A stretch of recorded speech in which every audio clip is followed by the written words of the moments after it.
कहते हैं शादी के बाद रॉबर्ट वाड्रा जब पहली बार ससुराल गए तो सोनिया जी ने उनसे पूछा कि क्या खाएंगे, और वाड्रा का जवाब था देश। नमस्कार दोस्तों, जय हिंद। मैं हूं रौनक, आप देख रहे हैं फन तंत्र। कहते हैं इस देश में लूटने के मामले में अगर क्राइम मास्टर गोगो से भी ज्यादा किसी एक शख्स ने नाम कमाया है तो वो है रॉबर्ट वाड्रा। पुराणों में भी इस बात का जिक्र मिलता है कि किस तरह धुंध के मौसम में उन्होंने एक बार गलती से अपनी ही जमीन पर कब्जा कर लिया। Are you serious? Are you serious? खैर, पता चला है कि इनके इंग्लैंड में 9 मकान हैं। जी हां, सही सुना आपने, 9 मकान, वो भी इंग्लैंड में।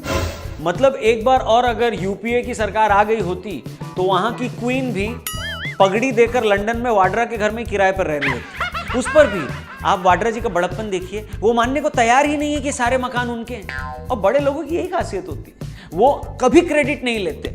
तिवारी साहब ने भी इतने बच्चे पैदा किए, मगर ऊपर वाला गवाह है कि कभी उन्होंने गलती से क्रेडिट ले लिया।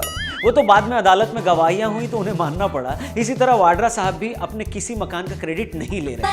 आम आदमी प्याऊ भी खुलवा देना तो पानी के लोटे पर पूरे खानदान का गोत्र लिखवा दे। श्रीदेवी जी ने तो हाथों में 9 चूड़ियां पहनी थी तो पूरे मोहल्ले में ढिंडोरा पिटवा दिया। और वाड्रा बाबू हैं कि 9 मकान बनाकर भी कुछ नहीं बोल रहे हैं। शायद इसे ही कहते हैं कि 9 मकान बनवाकर बिल्ली गजनी हो गई। Are you serious? Are you serious? मगर मजे की बात यह है कि ममता बनर्जी की ममता रॉबर्ट वाड्रा के लिए जाग गई। उनका कहना है कि पूरा विपक्ष महान स्वतंत्रता सेनानी रॉबर्ट वाड्रा के साथ खड़ा है। मतलब चिटफंड घोटाले में सीबीआई ने उनके कमिश्नर से पूछताछ करना चाहिए तो ममता उनके साथ खड़ी हो गई। वाड्रा से ईडी ने पूछताछ की तो ममता जी उनके साथ खड़ी हो गई। इस तरह तो कल को मोदी सरकार अगर हाफिज सईद को भारत ले आई तो क्या ये उसके लिए भी यही कहेंगे कि छोड़ दो मेरे लाल को, ये मासूम तो कोलकाता की सड़कों पर स्कूटरों में पंचर लगाता है। माल्या को भारत ले आए तो क्या कहेंगे? माल्या जी तो समाज सेवी है, जो कुपोषित और अधनंगी लड़कियों को अपने कैलेंडर में काम देते हैं। मगर देश में ना आजकल यही चल रहा है। जो राहुल गांधी कल तक चिटफंड फ्रॉड के लिए ममता को जिम्मेदार मानते थे, वो मोदी विरोध में आज ममता के साथ आ गए। यूपी में बुआ ने बबुआ से हाथ मिला लिया। और तो और मोदी को हराने के लिए दिल्ली में शीला और अश्लीला भी करीब आ गए।